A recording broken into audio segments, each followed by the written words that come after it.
ಹಿಮವಾಹಿನಿ ಇದ್ದಿದ್ದು ಇದ್ದ ಹಾಗೆ. ಪುರಸಭೆ ವ್ಯಾಪ್ತಿಯ ನಾಗರಿಕ ಬಂಧುಗಳು ಮುಂಬರುವ ಗಣೇಶೋತ್ಸವ ಹಬ್ಬದಲ್ಲಿ ಪರಿಸರ ಸ್ನೇಹಿಯಾದ ಮಣ್ಣಿನ ಗಣಪತಿಯನ್ನೇ ಸ್ಥಾಪನೆ ಮಾಡಬೇಕು.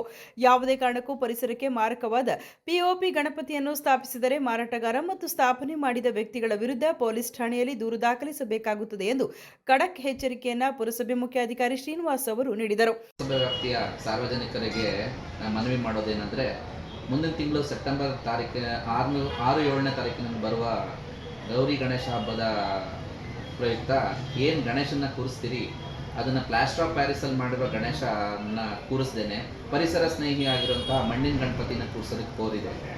ಪ್ಲಾಸ್ಟರ್ ಆಫ್ ಪ್ಯಾರಿಸಲ್ಲಿ ಮಾಡಿರುವಂಥ POP ಗಣೇಶನ ನೀರಲ್ಲಿ ವಿಸರ್ಜನೆ ಆಗೋದಿಲ್ಲ. ಪರಿಸರಕ್ಕೆ ಇದು ತುಂಬ ಮಾರಕವಾದಂಥ ಇದು. ದಯಮಾಡಿ ತಾವೆಲ್ಲರೂ ಮಣ್ಣಿನ ಗಣಪತಿನ ಉಪಯೋಗಿಸಿ ಗಣೇಶನ ಪೂಜಿಸಿ ಒಳ್ಳೆಯದು ಆಗೋದಕ್ಕೆ ಭಗವಂತನ ಕೇಳ್ಕೊಳ್ಳೋದಕ್ಕೆ ನಮ್ಮ ಕೋರಿದೆ.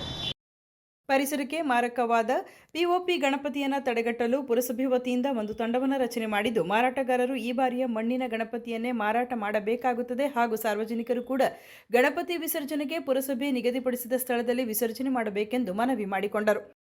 ಪ್ರಕಾರ ಈ POP ಗಣೇಶನ ಏನು ಉಪಯೋಗಿಸಬಾರ್ದು ಅದನ್ನ ನಾವು ಈ ಸದ್ಯದಲ್ಲೇ ಪ್ರಚಾರ ಪಡಿಸ್ತಾ ಇದ್ದೀವಿ. ಅದನ್ನು ಮೀರಿ ಉಲ್ಲಂಘಿಸಿ POP ಗಣೇಶನ ಕೂರಿಸೋದಾಗ್ಲಿ ಮಾರೋದಾಗ್ಲಿ ಮಾಡೋಂಥ ಅವ್ರ ಮೇಲೆ ನಮ್ಮ ಸ್ಥಳೀಯ ಪೊಲೀಸ್ ಠಾಣೆಯಲ್ಲಿ ಪ್ರಕರಣ ದಾಖಲಿಸಿ ಅವರ ವಿರುದ್ಧ ಕಾನೂನು ಕ್ರಮ ಜರುಗಿಸಲಾಗುವುದು. ಪುರಸಭೆ ಪರಿಸರ ಅಧಿಕಾರಿ ವೀಕ್ಷಿತ ಮಾತನಾಡಿ, ಪುರಸಭೆ ವ್ಯಾಪ್ತಿ 23 ವಾರ್ಡ್ಗಳಲ್ಲಿ 27,000ಕ್ಕೂ ಹೆಚ್ಚು ಜನಸಂಖ್ಯೆ ಇರುತ್ತಾರೆ.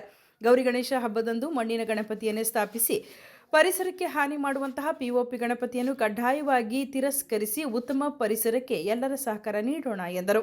23 ವಾರ್ಡ್ಗಳಿದೆ. ಅದರಲ್ಲಿ 26ರಿಂದ 27,000 ಜನಸಂಖ್ಯೆ ಇರುತ್ತೆ.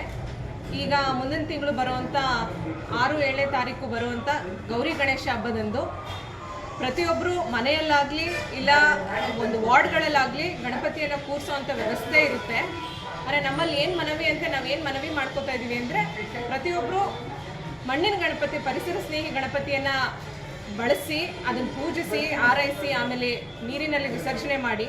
POP ಗಣಪತಿ ನೋಡೋಕ್ಕಷ್ಟೇ ಚೆಂದ, ಆದರೆ ಅದು ಪರಿಸರಕ್ಕೆ ತುಂಬ ಹಾನಿ ಮಾಡ್ತಾ ಇದೆ. ನೀರಲ್ಲಿ ಕರಗಲ್ಲ, ಹಾಗೂ ಅಲ್ಲಿ ನೀರಿನಲ್ಲಿ ಇರೋಂಥ ಜೀವಾಂಶಗಳಿಗೂ ಅದರಿಂದ ತೊಂದರೆ ಆಗ್ತಾ ಇದೆ. ಅದು ಪ್ರತಿಯೊಬ್ಬರಿಗೂ ಗೊತ್ತಿದ್ರೂ ನಾವು ಬಳಕೆ ಮಾಡ್ತಾ ಇದ್ದೀವಿ, ಅದು ಒಳ್ಳೆಯದಲ್ಲ. ಹಾಗಾಗಿ ನಾನು ಎಲ್ರಿಗೂ ಮನವಿ ಮಾಡೋದೇನು ಅಂದರೆ, ಪರಿಸರ ಸ್ನೇಹಿ ಗಣಪತಿಯನ್ನು ಪೂಜಿಸಿ ಅದನ್ನು ನೀರಿನಲ್ಲಿ ವಿಸರ್ಜನೆ ಮಾಡಿ ಕರೆಕ್ಟಾಗಿ ನಾವು ನಿಗದಿಪಡಿಸಿರುವಂಥ ಜಾಗದಲ್ಲಿ ವಿಸರ್ಜನೆ ಮಾಡಬೇಕು. ಹಾಗೆ ನಾವು ಮಾರಾಟ ಮಾಡೋರಿಗೂ ಈಗಾಗಲೇ ಎಚ್ಚರಿಕೆನ ನೀಡಿರ್ತೀವಿ, POP ಗಣಪತಿನ ನೀವು ಮಾರಾಟ ಮಾಡಬಾರ್ದು ಅಂತ. ಅದು ಕಂಡು ಬಂದಲ್ಲಿ ನಾವು ಅವರ ವಿರುದ್ಧ ಕಾನೂನು ಕ್ರಮ ಜರುಗಿಸಿ ಅವ್ರಿಗೆ ದಂಡ ಹಾಕ್ತೀವಿ.